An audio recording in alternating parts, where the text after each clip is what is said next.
Food security, as defined by the United Nations Committee on World Food Security, is a condition in which all people at all times have physical, social, and economic access to sufficient, safe, and nutritious food that meets their dietary needs and food preferences for an active and healthy life. Now, pursuing this goal is the motivation for the creation of the National Food Security Council in Nigeria. The council, which is chaired by the President, Muhammadu Buhari, has the responsibility to find answers to burning issues which have hindered food security in Nigeria. You're welcome to Big Story. I'm Ini John Mekwa.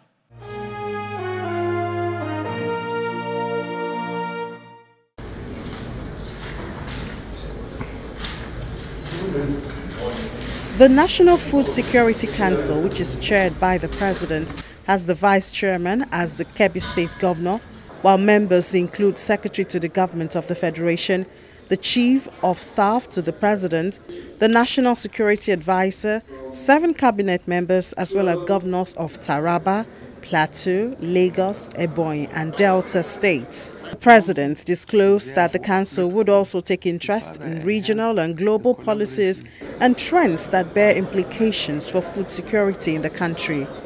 The Council is therefore a platform to further enhance the collaboration between the federal and state governments. We shall share success stories and collaborate to address common threats. We'll also engage key stakeholders representing the core sectors of the food value chain. Regular consultations will be held with investors, development partners, financiers, academia, and our friends and allies abroad. Our deliberations will look into all these issues, and our decisions will be implementable and impactful. We shall stay focused, first and foremost, on securing our food requirements and employment for our people, especially the youth. We shall feed ourselves and build an inclusive Nigeria for ourselves and for future generations. The responsibility of the Council also includes addressing the issues of grazing areas, lakes, rivers, and other water bodies, oil spillage and its impact on Niger Delta fishing communities, piracy and banditry, climate change, agricultural research institutions and extension services, as well as the problem of smuggling, illegal export of food, transportation of food from rural areas.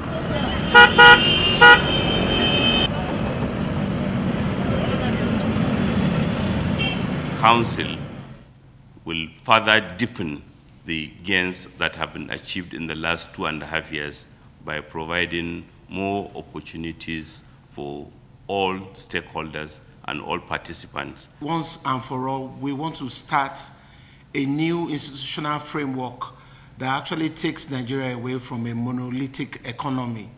That's where, we've actually been just a producer of crude oil.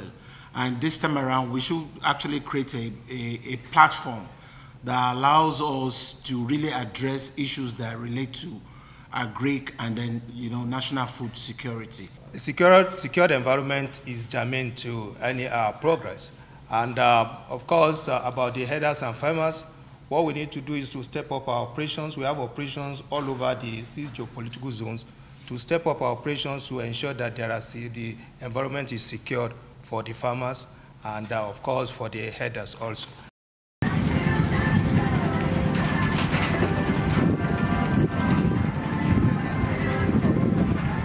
Developing sustainable solutions to the farmers-herdsmen clashes is a major deal for the Council.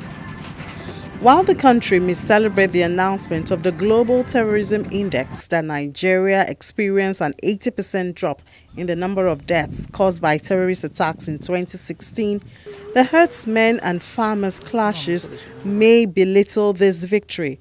According to the Global Terrorism Index, attacks on villages mostly occupied by farmers led to the death of about 80 people in total from year 2010 to 2013, then about 1,229 in 2014. Most deaths occurred in Benue, Kaduna, Nasarawa, Plateau, and Taraba states. States like Enugu in the southeast and Oyo in the southwest also have tales of this type of clash. They will come overnight and destroy everything. This is not only the place, there's many places in this our community. Although it seems the worst hit in recent time is Benue, the state tagged the food basket of the nation. And with the atrocities that have been happening in Benue, some of the crops have not even been harvested. Farmers were killed on their farms. There was already threat of food shortage. And this announcement was made by World Bank in 2016.